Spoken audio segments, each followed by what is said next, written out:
Let's go in. Over here.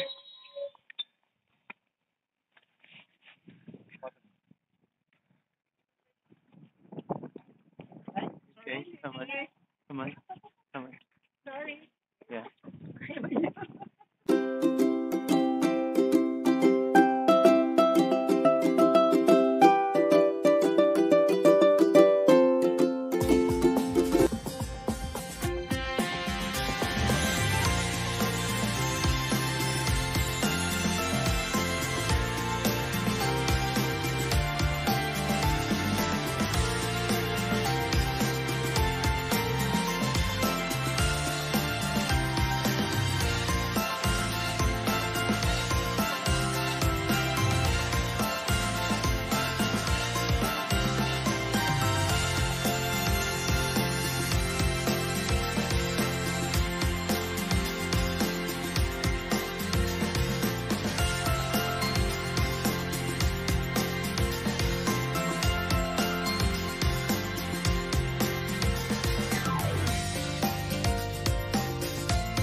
So, hi guys. So, nandito na kami sa sa Union Station, Go Union Station.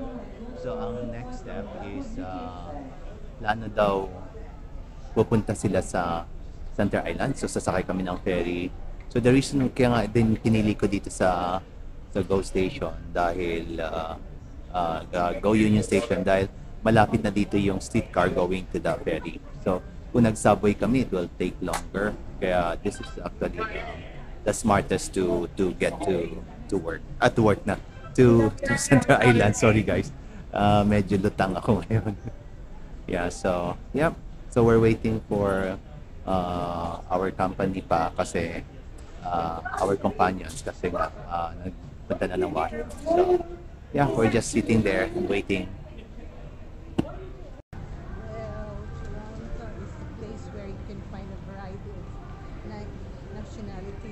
Yeah, it's a diverse, Toronto. Yeah, that's usually the main goal of Canada, right? To be a multicultural country. So that's why they try to get people around the world. Yeah. So now where there's a lot of different nationalities here right now. I've heard that India now has a lot of. Yes, student here. Yeah. So But the lifestyle, friendly, it's very nice. It's very, Yeah. it's totally opposite of what we have in the Philippines. So But does it live up? yes, Yeah. yes, Yeah. yes, It's good to know. yeah. Yeah. And the people are warm. They are very, very friendly actually. Okay. I stayed before in North York. Uh-huh. Okay. Yeah. North, you stayed in North York? I This stayed is the second time that you for 3 days. for 3 days. Only. Oh, okay. Okay. So, okay, you're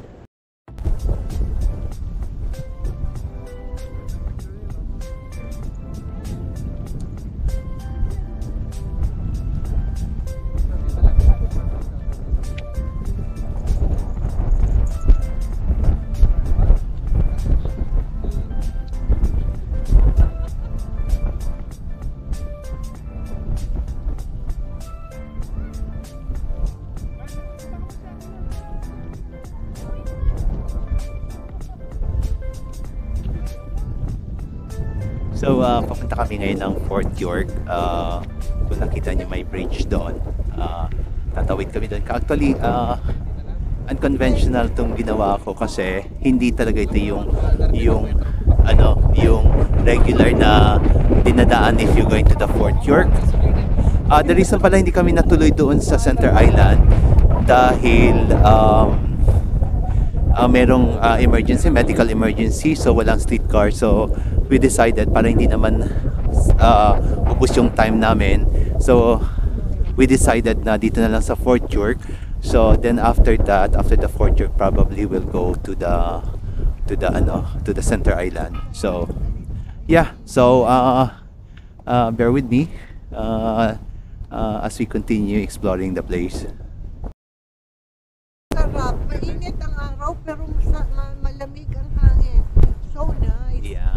Kaya lang nag-a-adjust pa. Malamig para sa akin. So why you choose Toronto, by the way? Because I want to visit my friends, really. Yan. Mga relatives ko. Okay. In Niagara. Okay. In the North York. North Bay. Also. Yeah. So pupunta.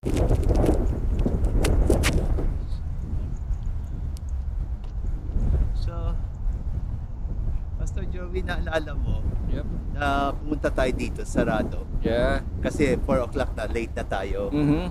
So, ngayon makakapunta na tayo finally. Finally. Kasi, Finally, yeah. makakapasok na rin tayo dyan sa Fort Santiago. Ay, hindi pala. Fort Santiago. Fort York. With the gang. Ayan no, sa likod. Yeah, with the gang. Yeah. Yeah. Kala ko Fort Santiago eh. Fort York pala. May adlib pa, no? So, nandyan si Jose Rizal. No! Nandyan. Wala ba? Akala ko nandyan si Jose Rizal. Hindi sila Lapu-Lapu. Di ba dito lang nandito sila Lapu-Lapu? Wala. Okay. So, Pastora, first time yun rin dito? Yes. Yeah.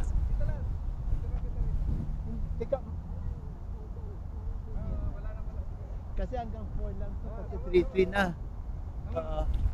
Yung picture taking pwede pa mamaya konti.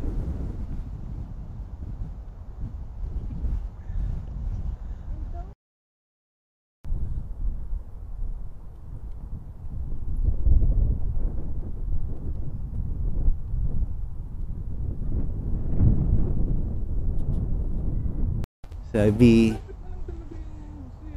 my guest. You go ahead. Ano? Pasok na kayo. Pasok na.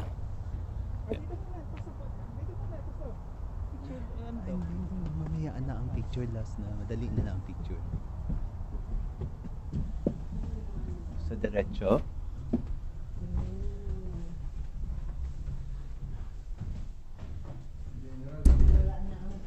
So we are now in a historical area. Yung mga rooms. Yeah, like exhibit yung ito yung mga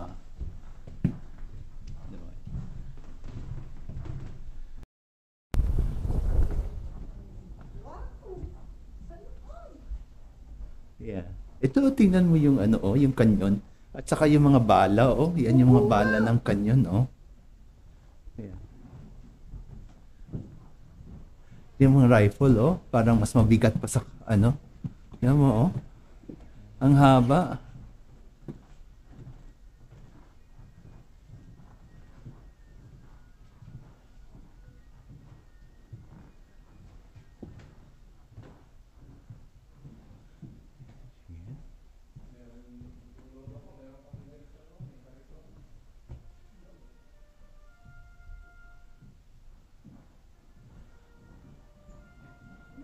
Meron pa.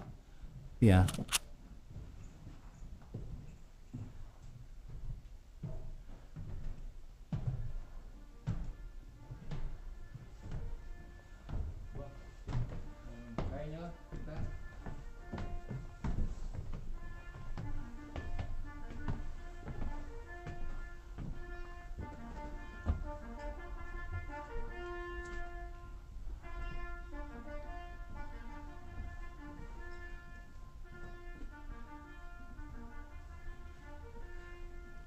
So, Pastor Joey, so, what do you think of the...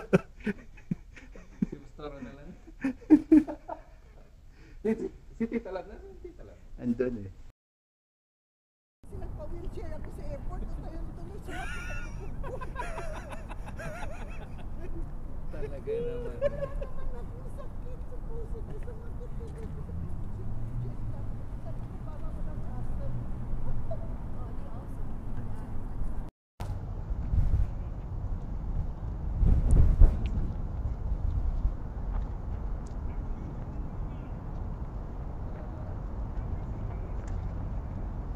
Po. Alam mo, so historical. Para kang you are living in the past kung nakikita mo kung ano yung mga gamit nila para sa pakipaglaban nila sa Americans before. Yeah. You can see na kahit na it was long time ago, pero the way how they built their yung house for ammunition, Yeah. talagang ang galing. Yung mga gamit nila, talagang So now we're going to the cherry, sa High Park, cherry blossoms naman. okay. Okay.